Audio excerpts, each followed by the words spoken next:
অনেকটা বিরতির পরে নিয়ে চলে আসলাম আজকের এই রেসিপি। কিছুটা অসুস্থতার কারণে আর ভিডিও করা হয়নি।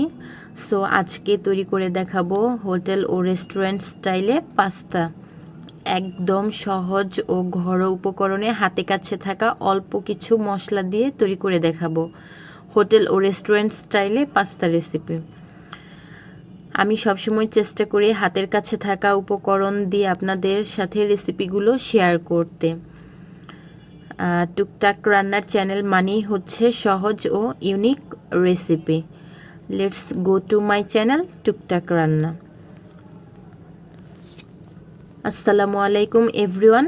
আজকে আমি তৈরি করে দেখাবো হোটেল ও রেস্টুরেন্ট স্টাইলে পাস্তা রেসিপি। এটা অনেকেই কম বেশি সবাই রান্না করতে পারে। আমি একদম সহজ ও ঘরোয়া উপায়ে আপনাদের সাথে রেসিপিটা শেয়ার করছি। Let's go to my channel Tuktak রান্না। এখানে আমি পাস্তা নিয়েছি টমেটো, মুরগির মাংস, চিংড়ি মাছ, পেঁয়াজ কুচি, রসুন কুচি। আমি সিমটাকে কেটে নিয়েছি। এখন আমি মাংসটা ম্যারিনেট করে নেব।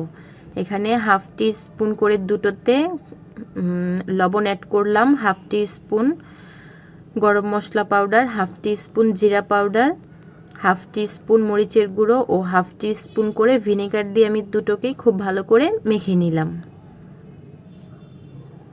এখন আমরা পাস্তাটা সিদ্ধ করে নেব। এর জন্য আমি অ্যাড করে দিলাম পরিমাণ মতো লবণ আর কিছুটা তেল। এখন আমি পাস্তাগুলোকে সেদ্ধ করে নেব। আমি এখানে টোটাল 2 কাপের পরিমাণ পাস্তা নিয়েছি। এখন আমার পাস্তাগুলো সেদ্ধ করা হয়ে গেছে। প্রত্যেকটা পাস্তার প্যাকেটের গায়ে লেখা থাকে এটা কতক্ষণ সেদ্ধ করতে হবে। আমার এখানে লেখা ছিল 7 থেকে 8 মিনিট। তো আরেকটা প্যানে আমি কিছুটা তেল অ্যাড করে দিয়েছি। এখন মাংসগুলোকে একটু ভেজে নেব।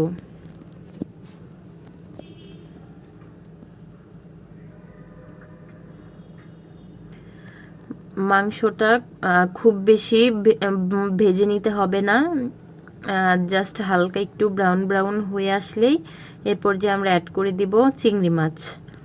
আমি এখানে গুঁড়া চিংড়ি ইউজ করেছি, আপনারা চাইলে বড় চিংড়িটাও ইউজ করতে পারেন। এখন আমি এগুলোকে একটু বাটিতে তুলে নিচ্ছি। আমি এখানে 3টা ডিম অ্যাড করে দিলাম আর অ্যাড করে দিচ্ছি সামান্য একটু লবণ ও কিছুটা গোলমরিচ দিয়ে ডিমগুলোকে একটু ভেঙে নেড়ে চেড়ে একটু ভেজে নেব। খুব বেশি আমি একটু খুন্তির সাহায্যে একটু ভেঙে ভেঙে দিয়েছি, খুব বেশি ভাঙার প্রয়োজন নেই। এখন অ্যাড করে দিলাম 1 টেবিল চামচের মতন রসুন কুচি ও 1 কাপের মতন পেঁয়াজ কুচি। অ্যাড করে দিলাম হাফ কাপ টমেটো কুচি। এখন এটাকে একটু ভেজে নেব, ততক্ষণ পর্যন্ত ভেজে নেব যতক্ষণ পর্যন্ত না টমেটোটা একটু নরম হয়ে যায়।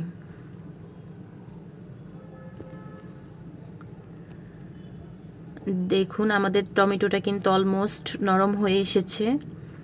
এ পর্যায়ে আমি অ্যাড করে দিচ্ছি 1 টিস্পুন জিরার গুঁড়ো, 1 টিস্পুন গরম মশলার পাউডার আর 1 টিস্পুন ধনে গুঁড়ো, আর অ্যাড করে দিয়েছি 1 টিস্পুন মরিচের গুঁড়ো। জাস্ট আমি একটু কালারের জন্য এখানে মরিচের গুঁড়োটা ইউজ করেছি। এটা কাশ্মীরি মরিচের গুঁড়ো, আপনারা চাইলে এটা স্কিপও করতে পারেন। এখন আমি যে সবজিগুলো কেটে রেখেছিলাম সেগুলোকে আমি এখানে অ্যাড করে দিচ্ছি। নিয়েছি গাজর হাফ কাপ, তারপরে আমি সিমটাকে এভাবে লম্বা করে কেটে নিয়েছি, আমি এটাও হাফ কাপ অ্যাড করেছি এবং মটরশুঁটিটাও হাফ কাপ নিয়েছি।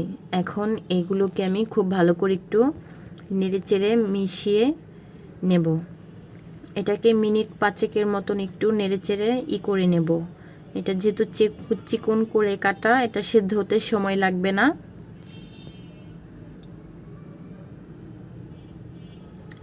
এই পর্যায়ে যে চিংড়ি মাছ আর চিকেনটা ভেজে নিয়েছিলাম সেটা অ্যাড করে দিলাম, ডিমগুলোকেও অ্যাড করে দিলাম। এখন সবগুলো আবার ভালো করে একসাথে মিশিয়ে নেব।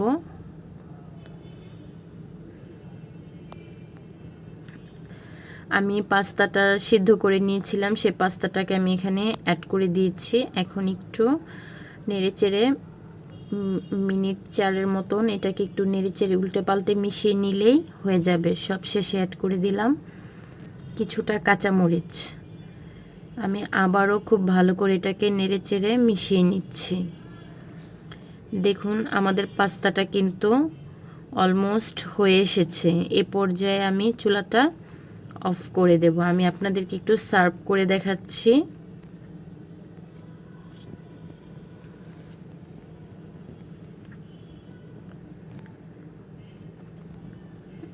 আশা করছি আমার এই রেসিপিটা আপনাদের ভালো লাগবে। প্লিজ ভালো লাগলে লাইক কমেন্ট শেয়ার করবেন ও সাবস্ক্রাইব করে নিয়মিত আমার চ্যানেলের পাশে থাকবেন। আর অবশ্যই বেল আইকনটি প্রেস করবেন পরবর্তী নতুন ভিডিও পাওয়ার জন্য।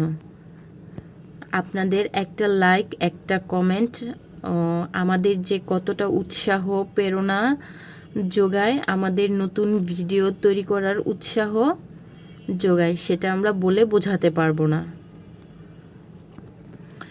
সো অবশ্যই সাবস্ক্রাইব করে আমার পাশে থাকবেন প্লিজ।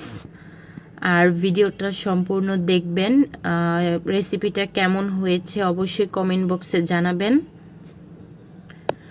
দেখুন আমি আপনাদেরকে সার্ভ করে দেখালাম। দেখুন একদম খুব সহজে এবং অল্প সময়ে তৈরি করে নিলাম হোটেল ও রেস্টুরেন্ট স্টাইলে পাস্তা রেসিপি। এটা যে এতটা টেস্টি ও ইয়ামি, এটা আপনারা যদি ঘরে তৈরি না করেন তাহলে বুঝতেই পারবেন না যে কি মিস করছেন।